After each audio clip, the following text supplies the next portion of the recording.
नमस्कार, मैं संदेश नेमा और आप देख रहे हैं खबर समय जगत। आइए नजर डालते हैं आज की ताजा तरीन खबरों पर। कांग्रेस की छात्र विंग एनएसयूआई ने एमपी के मेडिकल कॉलेज में एनआरआई कोटे में प्रवेश में करोड़ों के फर्जीवाड़े के आरोप लगाए।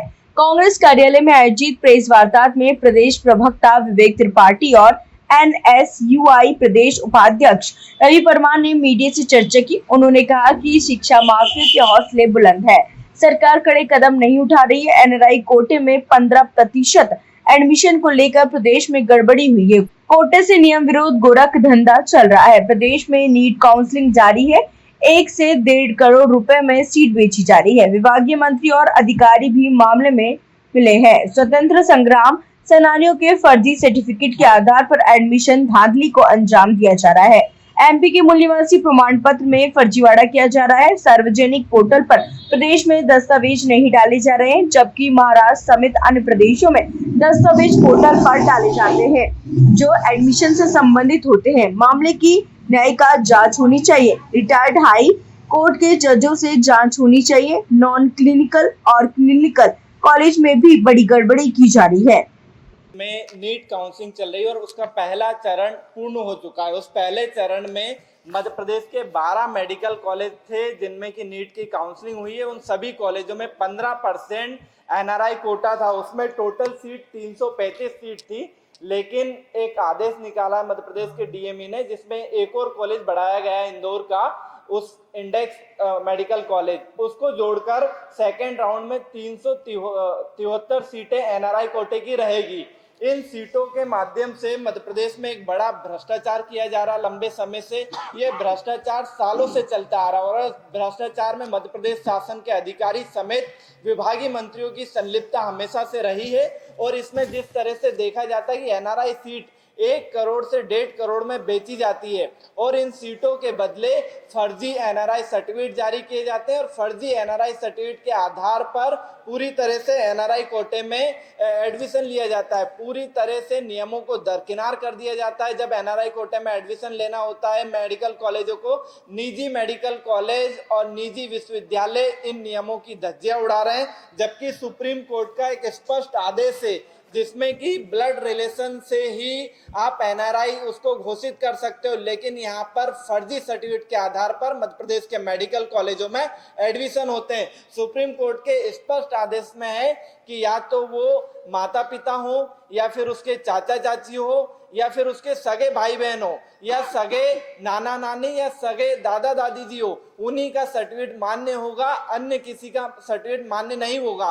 वहीं सुप्रीम कोर्ट ने एक और अपने आदेश में कहा है कि जिसकर भी ऊपर वो आश्रित है, एनआरआई जिसका एडमिशन हो रहा है छात्र का, वो जिसके ऊपर भी आश्रित है, उसकी शुरू से लेकर आखिरी की पढ़ाई तक का पूरा खर्चा वो स्वयं उठाएंगे। जो स्पॉन्सर रहेगा, जिसके ऊपर वो आश्रित रहेगा, जो एनआरआई सर्टिफिकेट जारी करेगा, उसके ऊपर पूरी तरह से आश्रित रहेगा और उसकी फीस जो है वो एनआरआई कोटे की जो फीस है वो उसी के अकाउंट से भरी जाएगी। लेकिन मध्य प्रदेश में ऐसा नहीं हो रहा है। मध्य प्रदेश में नियमों की धज्जियां उड़ाने के लिए मध्य प्रदेश शासन लगातार अपने नियमों में बदलाव कर रहा है।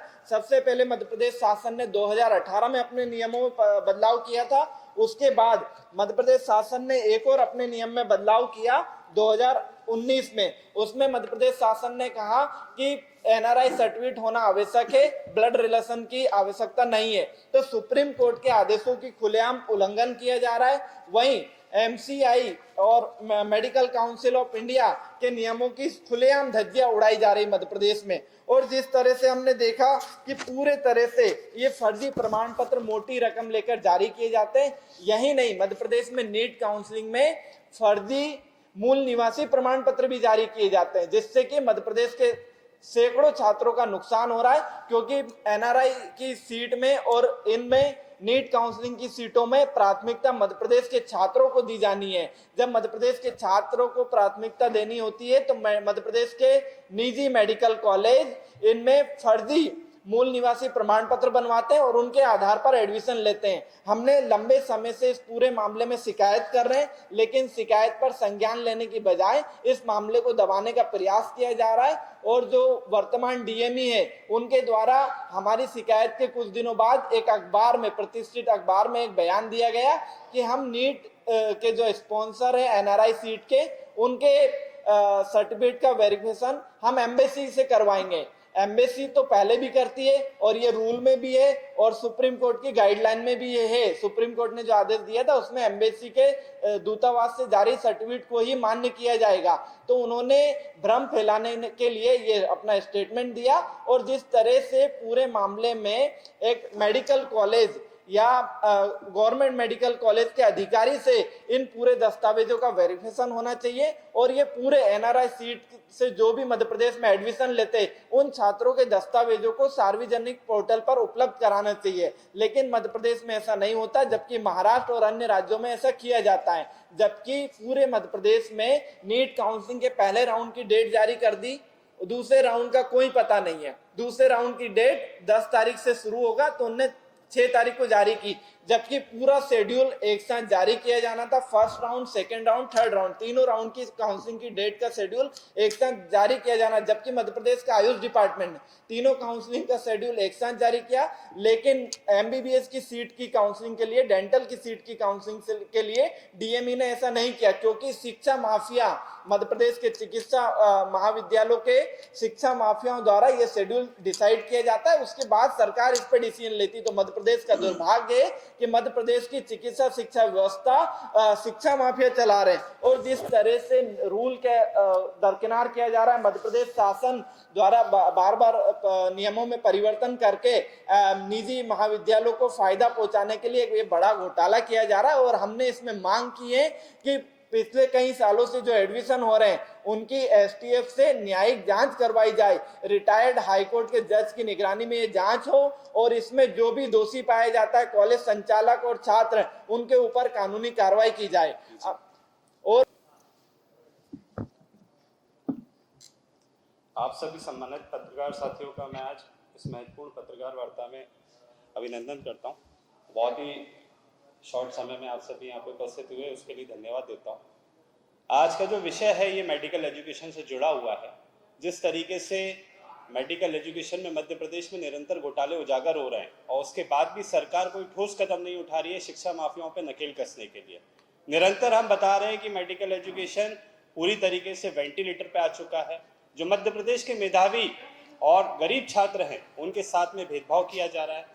उनको शिक्षा अर्जित करने के लिए कहीं ना कहीं शासन और शिक्षा माफिया संगठित होकर उनको शिक्षा से दूर करने का कार्य कर रहे हैं। हम निरंतर शिकायतें कर रहे हैं परंतु प्रशासन कोई ठोस कार्रवाई नहीं कर रहा है, जिसके कारण शिक्षा माफियाओं के हौसले इतने बुलंद हैं कि अब वो पूरी तरीके से मध्य प्रदेश की शिक्षा व्यवस्था को संचालित कर रहे हैं। शिक्षा माफिया जैसा चाहते हैं वैसी मध्य प्रदेश की शिक्षा व्यवस्था बना लेते हैं, अपने अनुरूप कर लेते हैं, काउंसलिंग की डेटों में परिवर्तन कर लेते हैं, सीटों में बढ़ोतरी और घटोतरी कर देते हैं। तो निश्चित ये बहुत ही चिंता का विषय है। पहले मध्य प्रदेश में देश के अन्य राज्यों के भी छात्र आया करते थे शिक्षा अर्जित करने, परंतु जिस प्रकार से निरंतर घोटाले हो रहे हैं, एकेडमिक कैलेंडर बिगड़ा हुआ है, निरंतर भ्रष्टाचार उजागर हो रहे हैं, इससे कहीं ना कहीं अन्य प्रदेशों के छात्रों का मोह भंग हुआ है। हम निरंतर सरकार को चेता रहे हैं कि मध्य प्रदेश की शिक्षा व्यवस्था को सुधारने के लिए कुछ ठोस कदम उठाए जाने की आवश्यकता है, कुछ कड़ी कार्रवाई करने की आवश्यकता है, शिक्षा माफियाओं के नेटवर्क को ध्वस्त करने की आवश्यकता है। परंतु मध्य प्रदेश में शिक्षा माफिया प्रशासन पे इतना हावी है कि किसी भी प्रकार की कोई कार्रवाई नहीं हो पा रही है। अभी हम आपका ध्यान नीट की जो काउंसलिंग है, जो कि एमबीबीएस के लिए होती है, उसकी तरफ ले जाना चाहते हैं। एमबीबीएस की काउंसलिंग में एक बहुत बड़ा भ्रष्टाचार हो रहा है जो एनआरआई सीट के नाम पे हो रहा है। एनआरआई एक कोटा होता है जिसके माध्यम से 15% छात्रों को प्रवेश दिया जाता है। उसमें बड़ा घोटाला यह है कि इसमें निजी महाविद्यालय और विश्वविद्यालय मिलकर फर्जी स्पॉन्सरशिप के आधार पे ऐसे गधों को एडमिशन दे रहे हैं जो सिर्फ पैसे से सक्षम है परंतु पढ़ाई के मामले में जीरो है, शून्य है। तो निरंतर इस तरीके से एडमिशन जो दिए जा रहे हैं उससे मेधावी जो छात्र हैं, जो गरीब तबके से आते हैं, जिनका अधिकार उन सीटों पे होना चाहिए, उसकी खरीद फरोख्त की जा रही है। मध्य प्रदेश में शिक्षा की मंडी में आप पैसे लाइए, सीट ले जाइए, मार्कशीट ले जाइए, डिग्री ले जाइए, इस प्रकार का गोरख धंधा लंबे समय से चल रहा है। हम निरंतर मध्य प्रदेश की सरकार को आगाह कर रहे हैं कि इस प्रकार की जो त्रुटियां हैं उन पर अंकुश लगाया जाना चाहिए, क्योंकि ये मेधावी छात्रों के मनोबल को तोड़ने वाला कार्य है। हमारी बार बार शिकायतों पे कोई कार्रवाई ना करने के कारण आज शिक्षा माफियाओं का हौसला इतना बुलंद हो गया है कि नीट की काउंसलिंग में, एनआरआई कोटे की काउंसलिंग में जिस तरीके से फर्जी सर्टिफिकेट के आधार पे चाहे वो स्वतंत्रता संग्राम सेनानी का हो, चाहे एनआरआई कोटे का हो, तो ये फर्जी सर्टिफिकेट के आधार पर निरंतर एडमिशन लिए और दिए जा रहे हैं, जिसमें मोटी कमाई, मोटी उगाही हो रही है। करोड़ों रुपए की एक सीट बेची जा रही है। आज इस विषय पे इस पत्रकार वार्ता को हमने आहूत किया था और मेरे साथ में एनएसयूआई के प्रदेश के उपाध्यक्ष श्री रवि परमार और भोपाल जिलाध्यक्ष श्री अक्षय तोमर जी हैं। मैं इनसे अनुरोध करूंगा रवि जी से कि इस विषय में आपको और जानकारी साझा करें। ऐसी रोचक खबरों के लिए जुड़े रहिए खबर समय जगत के साथ। नमस्कार।